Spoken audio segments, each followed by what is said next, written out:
Back in the late 80s, I worked for a government Department of Energy lab down in the south. A set of sprawling cities within cities, the DOE lab complex, it employs thousands of people, with work ranging from computer science, physics and chemistry, all the way to important infrastructure jobs like construction or security. Myself, I worked on mainframes at the time. Like any secure government facility, this particular complex had a set of colourful local legends that over-dramatised the mysterious work we performed.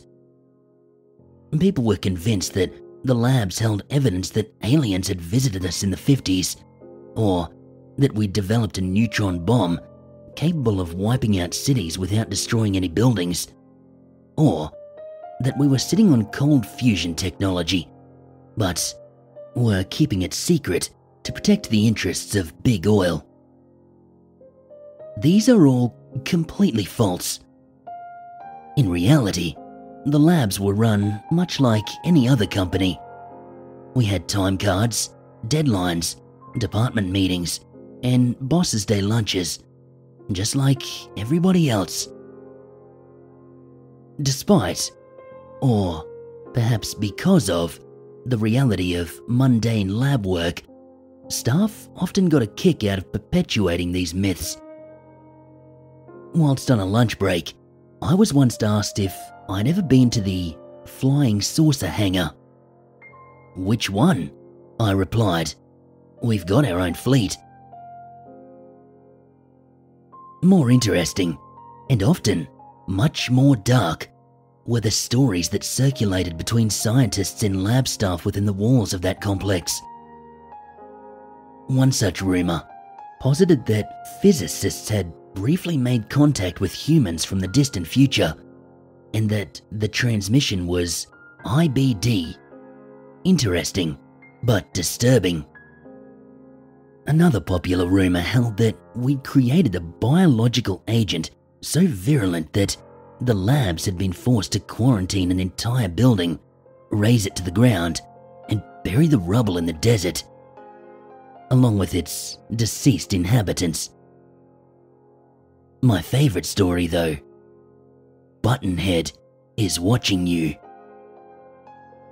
In those days, the halls of every building were plastered with information security awareness posters, usually featuring a red-faced villain wearing a trench coat. "Beware of your adversary. Protect your secrets. The enemy is always watching. Always dispose of sensitive documents in a burn bag." It's likely that Buttonhead was a mishmash of popular alien myths and the pervasive atmosphere of Cold War paranoia, and embodied the idea of an insider threat. The Buttonhead legend went something like this: "When working late at night, be on the watch for Buttonhead, who prowls the laboratory halls after sundown. He can only get you when you're alone. He doesn't have a mouth to speak or ears to hear, but his eyes do more than see, and he is always watching."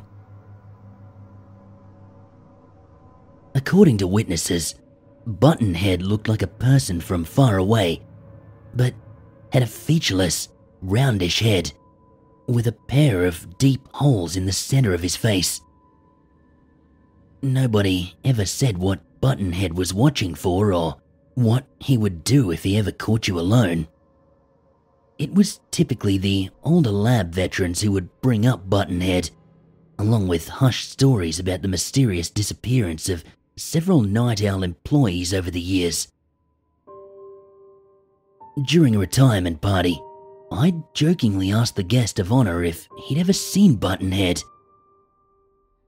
"I saw it once, in one of the old warehouses way south of the tech area," he replied, cracking a forced smile. "I remember the smell most of all." "Okay, so is he an alien? Or just a regular old ghost?" That smile quickly drained away. He paused, looking like he might confess something important, but he stopped short of it, muttering, "No, it's much worse than that." A few months later, I was pulling a late night in one of our mainframe rooms, performing some maintenance work with a co-worker, a contractor named Gary. He was a bald, pudgy, diabetic Mormon. He was a salt-of-the-earth type, with an easygoing demeanor. He had an abbreviated sense of humor, but he didn't have a mean bone in his body, and he was a good colleague. The mainframe room was in the single largest story building in the complex, with around 20 crisscrossing halls that seemed to stretch on to infinity. After working hours, most of these halls they would fall pitch dark. Hall D, our mainframe hall, it was still lit, but every other hall was a catacomb tunnel, with only the faintest glow of the occasional vending machine to illuminate the faraway corners of the building. The mainframe computer room itself was large, but was stuffed with IBM System 370s and noisy, fridge-sized cooling units. It wasn't feng shui or anything, but we loved playing around with computers so much that we didn't mind. At around 9 or 10 that night, Gary left the room for a bio break, leaving me alone at my terminal. 30 minutes later, the lights flickered off. This was a frequent occurrence in the aging building, which was why we armed ourselves with flashlights for the late shifts. I noticed that Gary had not returned from the men's room, and as I felt the call of nature myself, I grabbed my ever-ready and headed out the door to check things out. That's when I first noticed the smell. I tell folks that it smelled like mint gum and roach poison. But there was an indescribable and subtle sickness to it. I've never smelled anything like it since.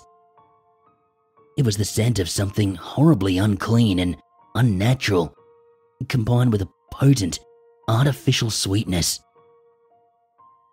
I left the mainframe room and I hurried towards the men's room, which was 2 darkened hallways over.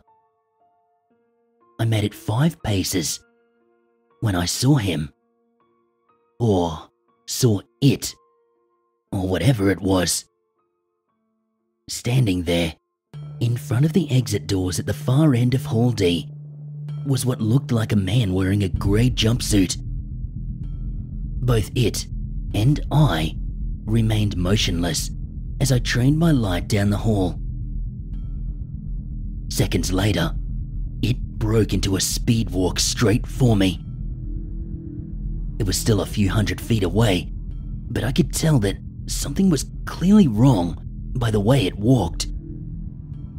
It had an impossibly fast gait, like people from old newsreel clips, and by its head, which looked like an enlarged, lumpy orb. When its face came into view, I sprinted back into the mainframe room, which, thankfully, had a mechanical push-button lock. The face was utterly unrecognizable. It was just a scattered set of abscesses and holes. After slamming the door shut and backing towards the desks, a figure appeared in the small frosted safety window. It was quiet for a moment, and then it spoke. "It's Gary. Let me in. I just saw something." I couldn't hear it perfectly over the drone of the fans, but something was not right about the voice.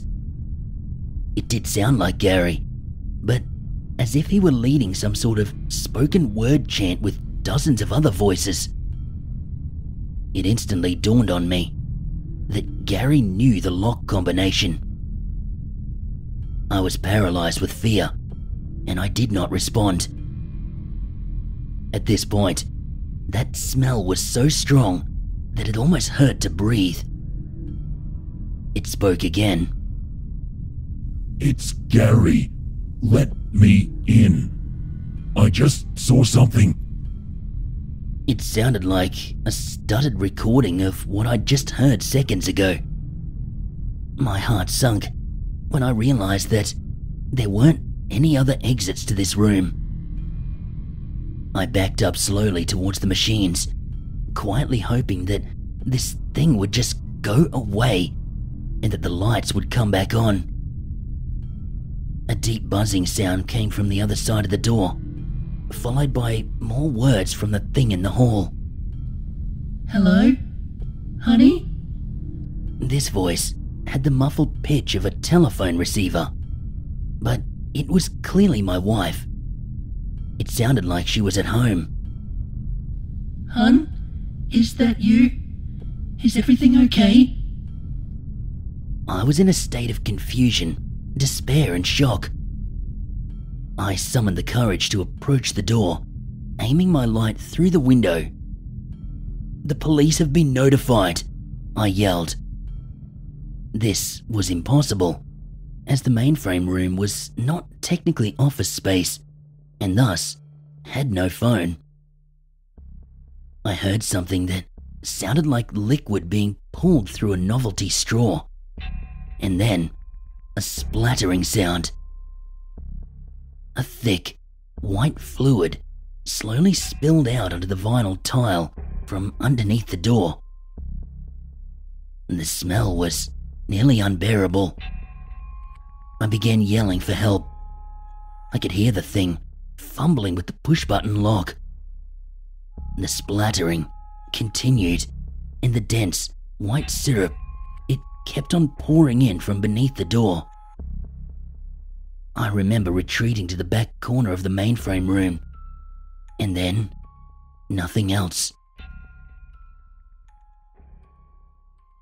Hours later, a pair of MPs found me curled up in a ball and sopping wet in the rear corner of the mainframe room. My wife, who had received a call at 10:30 from someone she believed to be me, called the base police at midnight after I didn't return home. The guards didn't find any sign of forced entry, and there was absolutely no sign of Gary or the white liquid. The next morning, my manager told me that Gary had terminated his contract earlier that week, and he wasn't even scheduled to come in that day. I never saw him again. My wife and I moved to California a month later. Even though I work from home these days, my pulse still quickens when I walk down a darkened hallway. What stays with me the most is that strange, awful smell. It's probably my brain playing tricks on me, but I swear I still smell it, wafting in through my windows some nights.